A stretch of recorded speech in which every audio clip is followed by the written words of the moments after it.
हाँ प्यारे बच्चों, अंकुर पांडे हमारे बीच आए हुए हैं और बड़ी मुश्किल से आप आए हैं कई दिनों के बाद। देखो बच्चों, कल हम लोग पढ़ रहे थे, बायल का नियम पढ़े थे। लेसन अब बहुत ज़्यादा महत्वपूर्ण हो जाने वाला है। चार्ल्स का नियम हमने कल सिद्ध कराया था। तो यहाँ सभी लोग ध्यान दीजिए, गैस क्या होती है फिजिक्स में। गैस यहाँ पर देखिए जरा, अरमान कोहली, गैस फिजिक्स में गैस को एक और नए नाम से जाना जाता है। अगर शिवांशु हमें कहे तो हम बता दें, ऊष्मागतिक निकाय। गैस का एक नया नाम है ऊष्मागतिक निकाय। ठीक है, वह निकाय जो ऊष्मागतिकी के नियमों और सिद्धांतों के प्रतिपादन हेतु आवश्यक होता है, उसी निकाय को ऊष्मागतिक निकाय कहते हैं। या वह निकाय जिसे ताप दाब आयतन के पदों में बतलाया जा सके, उसी निकाय को ऊष्मागतिक निकाय कहते हैं। माने ऊष्मागतिक निकाय दाब, आयतन और ताप के पदों में व्यक्त होने वाला निकाय है। तो अंकित प्रजापति जी, एक ऐसा निकाय जिसे ताप, दाब और आयतन के पदों में व्यक्त किया जा सके, उसे ही ऊष्मागतिक निकाय कहते हैं। एक ऐसा निकाय जिस ताप, दाब और आयतन के पदों में प्रकट किया जा सके, व्यक्त किया जा सके, उसे ही ऊष्मागतिक निकाय कहते हैं। या ऊष्मागतिकी के नियमों और सिद्धांतों के प्रतिपादन हेतु जो निकाय आवश्यक होता है, उसे ऊष्मागतिक निकाय कहा जाता है। Such type of substance, such type of part which is required for the proof of laws and principle of thermodynamics is known as thermal reagent substance. और यह सच टाइप ऑफ सब types of substance which can be represent in the form of pressure, volume and temperature is called thermal reagent। तो यहाँ बच्चों, ताप, दाब और आयतन के पदों में जिसे हम प्रकट कर सके, उसे ही ऊष्मागतिक निकाय कहते हैं। और जब यहाँ दाब, आयतन, ताप है तो ऊष्मागतिक निकाय या गैस किन्हीं दो चीजों पर डिपेंड करती है, तीसरा कांस्टेंट हो जाता है। कल की डेट में आप याद करिए, स्थिर दाब हो गया था। क्या स्थिर हो गया था? ऐसा स्थिर दाब। तो कौन सा नियम आया था? चार्ल्स का नियम। क्या था? या याद करो भयानक तूफानी रात। स्थिर दाब पर गैसों के निश्चित द्रव्यमान का आयतन उनके परम ताप के समानुपाती होता है। इन दोनों में रिश्ता है। ना विश्वास है, जैसे कोनो वस्तु है उसका गर्म कर तो कई आयतन बढ़त है। गुब्बारा, सिगरेट छुआ इधर डक जाता है, काहे? आयतन बढ़ जाता तो फट जाता। तो माने आयतन किस पर डिपेंड करता है? ताप पर। ताप बढ़ाए जाने पर गैसों का आयतन बढ़ता है। आप बोल सकते हो कि ऊष्मागतिक निकाय स्थिर दाब पर उसका आयतन उसके जो है परम ताप के समानुपाती होता है। और ये आ गया था 1920 बराबर के टी, माने V बटा T बराबर के। मतलब इसको और यहाँ से भी बोल सकते हो, स्थिर दाब पर गैसों के निश्चित द्रव्यमान के आयतन और ताप का अनुपात कांस्टेंट होता है। अब बेटा कल हम बताए थे कि अब की बार जो है V कांस्टेंट कर दो। क्या कांस्टेंट कर दो? स्थिर आयतन। माने समझ रहे हो बेटा? तो दाब का नियम आ जाता है। इसको बोल सकते हो माइनस दाब। At constant pressure volume of any gas is directly proportional to the temperature of the gas. Okay, standard temperature. Okay बेवकूफ। तो अब यहाँ देखो, स्थिर आयतन फॉर कांस्टेंट वॉल्यूम, जो फॉर कांस्टेंट वॉल्यूम, स्थिर आयतन पर गैसों के निश्चित द्रव्यमान का दाब उनके परम ताप के समानुपाती होता। Pressure is directly proportional to the standard temperature. P equal क्या होगा बेटा? देवेश खान, KT। तो P बाई T बराबर क्या होगा बेटा? K। तो कैसे बोलोगे? स्थिर आयतन पर गैसों के ऊपर आरोपित दाब और गैसों के ताप का अनुपात कांस्टेंट। इससे क्या सूत्र आता है देवेश दान? B1/T1 बराबर B2/T2। इससे क्या सूत्र आता है देवेश दान? P1/T1 बराबर। मजा आया? अभी क्या स्थिर किए थे? दाब बोलो। फिर क्या स्थिर किए हैं? अब क्या स्थिर करते हैं? ताप। तो जब स्थिर ताप करते हैं तो बायल का नियम आता है। क्या आता है? तो स्थिर ताप पर गैसों के निश्चित द्रव्यमान का आयतन उस पर आरोपित दाब के व्युत्क्रम अनुपाती होता है। V बराबर K/P। देवेश तिरछा गुणा कर दो। PV बराबर K। यहां भी बायल का नियम है, यहां भी, चाहे जहां बोलो। कैसे कैसे बोलोगे?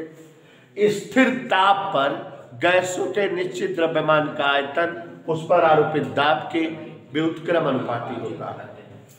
At constant temperature, volume of any gas is inversely proportional to the applied pressure.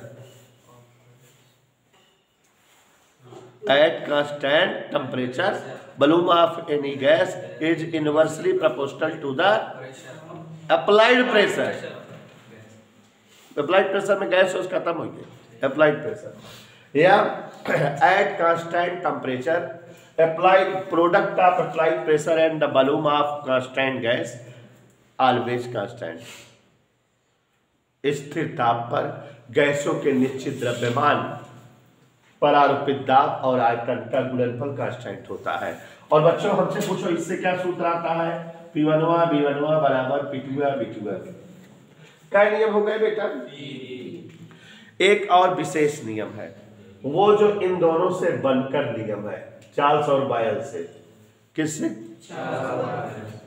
अगर जो है माना दाब P व परम ताप T, देख रहे हो जो इसकी नहीं? Yes sir. बहुत मजेदार लेसन कर रहा हूं। पर किसी गैस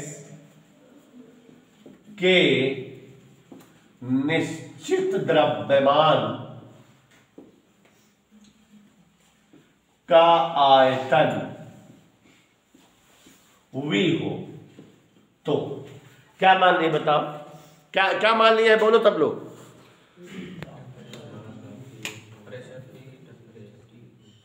क्या मान लिया बताओ? स्थिर किसी गैस का दाब P व परम ताप T पर आयतन कितना है? V है। तो बायल का नियम क्या चिल्लाता है, या चार्ल्स का नियम पहले क्या चिल्लाता है? तो चार्ल्स के नियम से, चार्ल्स का नियम क्या चिल्लाता है? V प्रोपोर्शनल T स्थिर दाब पर। कहता है कि नहीं है? यही कहता है कि नहीं? कहता है आयतन परम ताप के समानुपाती होता है। और बच्चों बायलवा क्या कहता है? बायल का नियम से, बायल के नियम से क्या कहता है कि स्थिर द्रव्यमान का आयतन उस पर आरोपित दाब के, यही कहता है। बोल दो समीकरण 2। और ऐसा कब कहता है? स्थिर ताप। साजिद आइडिया वाला कोई दिक्कत? समीकरण 1 और 2 को देखो ऐसा जोर से।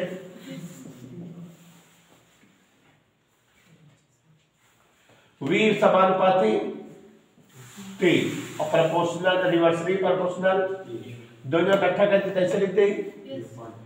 तो V समानुपाती से हटाया जाता है बराबर, और कांस्टेंट यहाँ R यूज होता है। V बराबर RT/P, तिरछा गुणा कर दो PV बराबर RT। इसे आदर्श गैस समीकरण या केवल गैस समीकरण कहते हैं। क्या कहते हैं बच्चों? हाँ, आदर्श गैस समीकरण। ठीक है। गैसों के